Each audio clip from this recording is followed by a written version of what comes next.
بسم اللہ الرحمن الرحیم الحمد للہ المعروف والخالق من غیر رؤیت الذی لم یزل قائما دائما ابلا سماء ذات ابراج ولا لیل داج ولا بحر ساج ولا ارض ذات مہاد ولا خلق ذو اعتماد والصلاة والسلام والتحیۃ والاکرام علی نبی الرحمت وخازن المغفرت وقائد الخیر والبرکت ومنتظر العباد من الہلکت سیدنا و مولانا ابو القاسم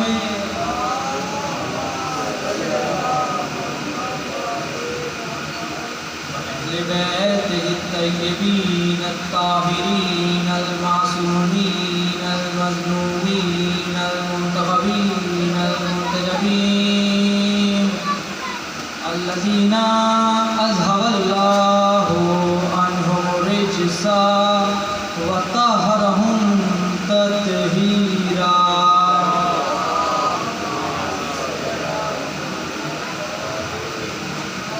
اما بعد فقد قال اللہ سبحانہ وتعالی فی کتابہ المجید وفرقانہ الحمید وقالہ الحق.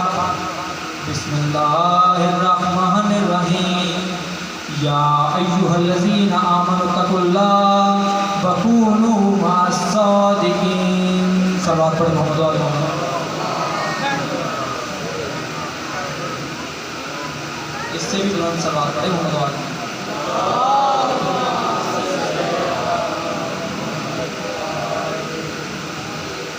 12 سال عید کے گفتگو عنوان سے ہمارا جو گفتگو سلسلہ ہے وہ شروع ہوگا. تو اس حوالے سے پروردگار عالم نے جو قرآن میں اشارات دیے گئے ہیں وہ ٹھہر ٹھہر کے پڑھنے والے سمجھ رہے ہیں, وہ رک رک کے اور غور فکر کرنے والے سمجھ رہے ہیں. دیکھیے بات یہ ہے کہ یہ دنیا میں جو انسان آیا ہے اس کے آنے کا مقصد صرف اور صرف یہ ہے کہ وہ تلاش حق کی تلاش کرے اور حق کی طرف رہے. کسی بھی مسلک سے, کسی بھی مذہب سے یا کسی بھی دین سے تعلق رکھنے والا انسان ہی کیوں نہ ہو, کوئی یہ نہیں کہتا کہ میں حق سے بیزار ہوں, کوئی یہ نہیں کہتا کہ میں باطل کا طرفدار ہوں. چاہے یہودی ہو, چاہے نصرانی ہو, چاہے کوئی بھی ہو, سب کہتے ہیں ہم حق والے ہیں, ہم حق والے ہیں. یعنی حق سب کو پسند ہے اور سب چاہتے ہیں کہ حق کو پسند کیا جائے. اب دیکھنا یہ ہے کہ اصلی حق کہاں پر ہے اور اصلی حق کا پتہ بتایا کس نے ہے. تو آسمان سے جتنی کتابیں اتری ہیں ان کا اتارنے والا یقیناً اللہ ہی ہے, اور اللہ سب سے بڑا حق ہے, اللہ بھی سب سے بڑا حق ہے. اس اللہ نے حق کی فہرست دلوا دی اور عالم اسلام کے 73 فرقوں نے وہ فہرست جو کی دو محفوظ کر دی. متفق علیہ راویوں نے لکھ دیا کہ حق کیا کیا ہے. کوئی فہرست قرآن نے بیان کی ہے حق کی, کوئی فہرست حدیث نے بیان کی ہے حق کی, کوئی فہرست آثار صحابہ نے بیان کی ہے حق کی, کوئی فہرست اسرائیلیات نے بیان کی ہے حق کی, کوئی فہرست حکایتوں نے, کوئی فہرست آیتوں نے, کوئی فہرست روایتوں نے, کوئی فہرست علم رجات والوں نے, کوئی فہرست راویوں نے. یعنی ایک طویل فہرست ہے حق کی, اور حق چاروں طرف پھیلا ہوا ہے. اور اس وقت حق اور زیادہ واضح ہو جاتا ہے کہ جس وقت ہم کسی مردے کو قبر میں اتارتے ہیں اور قبر میں اتارنے کے بعد اس کے کاندھوں کو جھنجھوڑ کے کہتے ہیں اسما افم, اسما افم. سن اور سمجھ، اور اس کے بعد حق کی ایک فہرست ہے جو اس مردے کو یاد دلائی جاتی ہے. گویا ہمارے جانے والا مردہ ہوتا نہیں، جانے والوں کو بتایا جاتا ہے، اسے گنوایا جاتا ہے کہ یہ قبر حق ہے، یہ قبر حق ہے، قبر میں سوال حق ہے، مردے نکیر کا آنا حق ہے، صراط حق ہے، میزان حق ہے، جنت حق ہے، جہنم حق ہے، عرش حق ہے، کرسی حق ہے، لوح حق ہے. اب فہرست آگے بڑھتی جا رہی ہے. عرش بھی حق، کرسی بھی حق، لوح بھی حق، قلم بھی حق، کعبہ حسین بھی حق، آسمان بھی حق، انبیاء بھی حق، شہداء بھی حق، رسول بھی حق، ملائکہ بھی حق، فرشتے بھی حق، سترہ بھی حق، طوبہ بھی حق. اور ایک بار پیغمبر نے خود قرآن کی آیت پڑھ کے کہا وَأَنَّ رَسُولَ حَقٌ، تو رسول بھی حق ہے. اس کا مطلب خاتم نبیین بھی حق ہے. تو جب خاتم نبیین حق ہے تو 1,23,999 انبیاء بھی حق ہے، آدم بھی حق ہے، نوح بھی حق ہے، ابراہیم بھی حق ہے، عیسیٰ بھی حق ہے، موسیٰ بھی حق ہے، لوط بھی حق ہے، ہود بھی حق ہے، اسماعیل بھی حق ہے، یعقوب بھی حق ہے، یوسف بھی حق ہے، اسحاق بھی حق ہے، صالح بھی حق ہے. اور جب پیغمبر نے حق کی فہرست گنوا دی تو صحابہ سے مخاطب ہو کے کہا کہ تمہیں پتہ ہے کہ حق کہاں کہاں ہے؟ حق ادھر ہے جدھر جدھر علی ہے.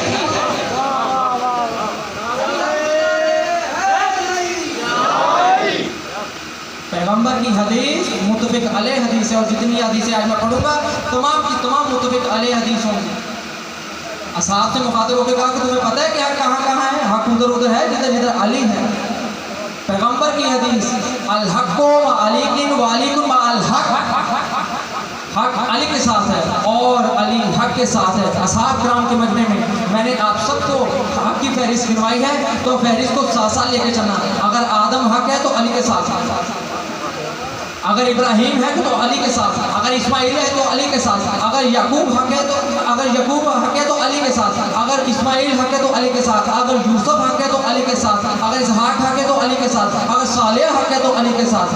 تمام نبی حق ہے نا. تو پیغمبر نے کہہ دیا کہ تمہیں پتہ ہے کہ حق کہاں کہاں ہے؟ حق ادھر ہے جدھر جدھر علی ہے. پہنچ رہی ہے بات؟ سب تک پہنچ رہی ہے بات؟ کہا کہ الحق مع علی و علی مع الحق پیغمبر کی حدیث ہے. اور غور و فکر کرنے والی بات ہے کہ قرآن کی بہت سی آیتیں ایسی ہیں کہ جو اپنے دور میں منسوخ ہوئی ہیں، اور بہت سی ہیں ایسی کہ جو آج بھی زندہ اور جاوید ہیں، لیکن ہمیں ایسی کوئی حدیث نظر نہیں آئی کہ جو اپنے دور میں منسوخ ہوئی ہو، اور نہ ہی کوئی ایسی حدیث ہے کہ جو اس دور میں منسوخ ہوئی ہو. تو یہ حق کی فہرست ہے. تو اس پہ یہ نہیں کہا گیا کہ ہم جا رہے ہیں تو اب حق کی فہرست بند کر دی جائے، نہیں. کہا الحق و علی و الحق، حق علی کے ساتھ ہے. غور و فکر کرنے والی بات ہے، اور یہ حدیث آج بھی زندہ اور جاوید ہے. تو اگر قیامت تک حق دیکھنا چاہو تو دیکھو علی کہاں کہاں بول رہا ہے.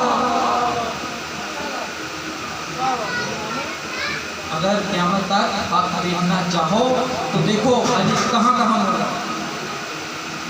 جہاں حق وہاں علی، جہاں علی مڑے گا وہیں حق ہوگا. کیوں؟ کیونکہ حق علی کے ساتھ ہے، اور جو علی کہے گا وہی حق ہوگا، وہی امر خدا ہوگا. اب علی نے اپنے رسول سے، اپنے پیغمبر سے ایک جملہ کہہ دیا، کہا یا رسول اللہ ہاتھ بڑھاؤں تو عرش آدم تک ہاتھ پہنچ جائے گا. خدا کی قسم علی حق ہے اور ولی ہے. ولی کون ہوتا ہے؟ ولی کون ہوتا ہے؟ تو جاؤ پڑھو. مولانا اعظم جوناگڑھی نے لکھ دیا، اور ولی کی بہت ساری پہچان لکھی. کا ایک پہچان یہ ہے کہ علی ولی وہ ہوتا ہے کہ جو چاہے وہ ہو جائے. ایک پہچان یہ لکھی کہ ولی کی آنکھیں ہمیشہ نم رہتی ہیں. ایک پہچان لکھی کہ ولی وہ ہوتا ہے جو ہمیشہ سچ بولتا ہے، سچ بولتا ہے، سچ بولتا ہے. جب علی نے رسول سے کہا کہ ہاتھ بڑھاؤ تو عرش آدم تک ہاتھ پہنچ جائے، تو کتنا سچا ہے ولی. ہاتھ پہنچ جائے، اس وقت ہاتھ پہنچ چکا تھا. پہنچ گیا بات سب تک. تو ایک بار رسول اس سے بھی بڑا جملہ کہہ دیا. رسول نے اس سے بھی بڑا جملہ کہہ دیا. کہا کیوں نہ ہو یا علی، آپ کارے حق کر رہے ہیں، میں بارے حق ہوئے اٹھائے ہوئے ہوں. میں حق کا بزم اٹھائے ہوئے ہوں. حق کا بزم دوش رسالت کر. تو جب حق دیکھنا چاہو تو علی کو دیکھو. علی کسی سیاسی پارٹی کا نام نہیں ہے کہ ہم اس سیاسی پارٹی کے ممبرز ہیں، کہ اہل بیت کسی پولیٹیکل پارٹی کا نام ہے کہ جو کسی ملک پر قبضہ جمانے کے لیے بنائی گئی ہے. اہل بیت رسول کے گھر والوں کا نام ہے، رسول کے بچوں کا نام ہے، وہ رسول جو اللہ کا محبوب ہے. اللہ کا محبوب. جب میں کہوں کہ اللہ کا محبوب تو پہلے یہ جانو کہ اللہ کون ہے. پہلے یہ جانو، سمجھو اللہ کون ہے. بڑی آسانی سے سن لیتی ہوں امت مسلمان اللہ کا محبوب، ایسے جیسے خدا خاصہ نعوذ باللہ تمہارا محبوب نہیں، اللہ کا محبوب. اللہ وہ ہے کہ جو کسی کو محبوب نہیں کہتا. ابراہیم کو بھی دوست کا محبوب نہیں کہا، ایک کو محبوب کا، ایک کو محبوب کا. محبوب وہ کہ جس سے دل سے محبت ہو جائے. یا اللہ تیرا تو دل ہی نہیں، پھر کس کے دل سے محبت کر رہا ہے. ایک کو محبوب کا کہ اللہ کا محبوب. تو اس سے ظاہر یہ ہوتا ہے کہ پہلے اللہ کو سمجھو، اپنے رب کو پہچانو. جب اللہ کی بلندی تھوڑی بہت سمجھ آ جائے گی تب سمجھ میں آئے گا کہ رسول کیا ہے.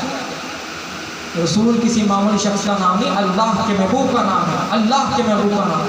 تو اس لیے کہہ دیا کہ رسول صادق ہے، اللہ کا بنایا ہوا صادق، کہ جسے اللہ صادق کہتے وہ ہے رسول. تو اللہ کون ہے؟ اللہ وہ ہے جو ہر جگہ ہے، کوئی جگہ اس سے خالی نہیں ہے. ہر جگہ ہر کسی کا خالق ہے، ہر کسی کا رازق ہے، ہر کسی کا مالک ہے، ہر کسی پر رحم کرتا ہے اور عذاب دینے میں جلدی نہیں کرتا، حساب لینے میں جلدی نہیں کرتا، موقع دیتا ہے. آ جاؤ سدھر جاؤ، آ جاؤ سدھر جاؤ، آ جاؤ سدھر جاؤ. 1400 برس سے موقع دیا ہوگا کہ آ جاؤ، ابھی بھی وقت ہے، آ جاؤ آ جاؤ. جہاں سے ڈائیورٹ ہوئے تھے واپس آ جاؤ. 18 ذی الحج کو ادھر ادھر ہو گئے تھے، واپس آ جاؤ، واپس آ جاؤ، ابھی بھی وقت ہے. تو اللہ کے محبوب کا نام ہے مصطفیٰ. تو اس لیے کہہ دیا کہ صادق ہے رسول، اللہ کا بنایا ہوا صادق، کہ جسے اللہ صادق کہتے ہیں. تو اس لیے کہا کہ سچا ہے رسول اور صادقین کے ساتھ ہو جاؤ. کیوں ہو جاؤ صادقین کے ساتھ؟ کبھی پوچھا ہے قرآن سے؟ کبھی بات یہ ہے کہ ہمیں پتہ ہے کہ تم جھوٹ بولنا تو چھوڑ نہیں سکتے، ہمیں پتہ ہے کہ تم جھوٹ بولنا تو چھوڑ نہیں سکتے، اس لیے ہم نے اس بات پہ زور نہیں دیا بار بار کہ جھوٹ نہ بولنا، جھوٹ نہ بولنا، کالے زور نہ کہنا، غلط بات نہ کہنا، غلط بات نہ کہنا. کیونکہ ہمیں پتہ ہے کہ تم کہیں چھپ کے بھی جھوٹ بول سکتے، تم کہیں پوشیدہ ہو کے بھی جھوٹ بول سکتے. اس لیے ہم نے کہا کہ جھوٹ تو چھوڑ نہیں سکتے. یہ تو کر سکتے ہو کہ سچوں کے ساتھ ہو جاؤ. سچوں کے ساتھ رہو گے تو بہت سی بلاؤں سے امان میں رہو گے. جھوٹ سب سے بڑی بلا ہے، اور اس جھوٹ نے آج اسلام کو اس مقام پر کہ 73 فرقے بنے، 73 فرقے بنے. تو کہا صادق ہے رسول، اللہ کا بنایا ہوا صادق، کہ جنہیں مکہ کے کافروں نے صادق مانا. مکہ کے کافروں نے صادق مانا. کیوں مانا؟ کہا کہ میں اللہ کا نبی ہوں اور اللہ ایک ہے. آہستہ آہستہ سارے کافر رسول کے اسوہ حسنہ کو دیکھ، رسول کے حسن کردار کو دیکھ، رسول کی سیرت کو دیکھ، رسول کے حسن اخلاق کو دیکھ، رسول کے لطافت کو دیکھ، رسول کے لطیف لہجے کو دیکھ. 23 برس میں سارے کافر لا الہ الا اللہ کہنے لگے. کیوں؟ انہیں یقین آ گیا کہ یہ سچا رسول ہے، یہ سیرت والا ہے، اللہ کا بنایا ہوا صادق ہے، کہ جسے اللہ صادق کہتے ہیں. تو صداقت کا سلسلہ ٹوٹے گا نہیں. رسول قرآن کا محافظ بھی ہے اور خود قرآن بھی ہے. انسان کے قلب ہی میں جو انسان ہوتا ہے، اور رسول کا قلب مستقر ہے علم قرآن، مسکن ہے علم قرآن کا. جو کچھ رسول کے قلب میں ہے وہ قرآن میں ہے، اور جو کچھ قرآن میں ہے وہ قلب رسول میں ہے. اور آپ بہتر جانتے ہیں کہ قرآن بسم اللہ کی بے سے بدماس کسی تک علم خدا. اب علم خدا قرآن اور قرآن قلب رسول ہے. تو اب جتنی حفاظت قلب رسول قرآن کی کر سکتا ہے, کوئی اور نہیں کر سکتا, کوئی اور نہیں کر سکتا. تو کہا سچا ہے رسول, اللہ کا بنایا ہوا صادق, کہ جسے اللہ صادق کہتے ہیں. تو صداقت کا سلسلہ ٹوٹے گا نہیں. ایک بار رسول مسجد نبوی کے ممبر پہ بیٹھے ہوئے تھے, مسجد نبوی کے ممبر پہ بیٹھے ہوئے تھے, تو کہیں سے رسول کے پاس نیاز آ گئی, کھجوروں کی نیاز آ گئی. یعنی رسول اللہ کے پاس کھجوروں کی نیاز آ گئی, تو رسول اللہ نے کھجوریں کو پاس رکھی. تو کہیں سے حضرت ابو ہریرہ رضی اللہ عنہ داخل ہوئے. داخل ہونے کے بعد دیکھا کہ رسول کے پاس کھجوروں کی نیاز آ گئی, اور آئے ہیں, بیٹھے ہیں. بیٹھنے کے بعد کہا یا رسول اللہ کچھ ہمیں بھی عطا ہو, کچھ ہمیں بھی عطا ہو. لوگوں کو کھانا کھلانے والا رسول صلی اللہ علیہ وسلم, کچھ ہمیں بھی عطا ہو. رسول مسکرا دیے, کھجوروں کے طبق میں ہاتھ ڈالا اور مٹھی پر کھجوریں ابو ہریرہ کے دامن میں ڈال. اب ابو ہریرہ کھجوریں سمیٹی اور اس چبوترے پہ, اس اصحاب صفہ پہ جا کے بیٹھے ہیں جو صحابہ کرام کے لیے بنایا گیا تھا. اب جا کے بیٹھے اور کھجوریں بکھیری تو گنی تو 18 کھجور ابو ہریرہ نے کھانی شروع کی. ایک بار ابو ہریرہ کو معلوم ہوا کہ علی کے پاس بھی کھجوریں آئی ہیں. ابو ہریرہ اٹھے اور گئے ہیں علی کے پاس, کہا یا علی ہمیں کچھ عطا ہو. تو پاس کھڑے جو مولا کے ساتھی تھے, جو انصار تھے, جو صحاب تھے, انہوں نے کہا مولا آپ نہ جائیں, میں جاتے ہیں, ہم جاتے ہیں اور لاشی کو پہلے لاشی کو اٹھا کے لاتے ہیں. مولا نے کہا نہیں, یہ آج پروردگار عالم کی راہ میں قربانیاں جو ہیں وہ میری طرف سے جائیں گی, تو اس لیے میں ہی اٹھا کر لاؤں گا. تو راوی کہتا ہے کہ میں نے 3 دن کے بھوکے پیاسے حسین میں یہ قوت دیکھی کہ وہ گئے ہیں اور پہلے نسل کی لاش پہ گئے ہیں اور گھوڑے پہ بیٹھے اس طرح لاشوں کو اٹھایا اور زمین پہ رکھا اور مقتل کی طرف لے گئے. اور جب مقتل پہ لے کے گئے ہیں تو اس طرح پروردگار عالم کی طرف, اس طرح کا پروردگار حسین کی طرف سے قربانیاں قبول کی جائیں, اپنی درگاہ میں قبول کی جائیں. تو راوی کہتے ہیں کہ میں نے 3 دن کے بھوکے پیاسے میں یہ قوت دیکھی تھی کہ حسین میں اتنی قوت تھی کہ 72 لاشیں انہوں نے اٹھائے ہیں. پورا دن 72 لاشیں انہوں نے اٹھائے ہیں. اور کہتا ہے اس وقت قیامت ہوگی اس وقت کہ جب علی اکبر نے آواز دی ہے کہ بابا میں گر گیا. اور حسین اس وقت راوی لکھتا ہے کہ جب حسین کو علی اکبر نے یہ آواز دی ہے کہ بابا میں گر گیا, تو حسین کی جو حالت ہے نا وہ یہ تھی کہ حسین کو نظر ہی کچھ آ رہا تھا, ان کی بنائی چلی گئی تھی, نظر ہی کچھ آ رہا تھا. اور ایک بار حسین جب گئے ہیں نا تو پاؤں پہ چل کے نہیں گئے, کوہنیوں اور گھٹنوں پہ چل کے گئے. علی اکبر اپنے لگتے جگر اپنے لال اور اپنے کریے جوان کے بیٹے کی لاش پر کوہنیوں اور گھٹنوں کے بل چل کے گئے ہیں. اور جب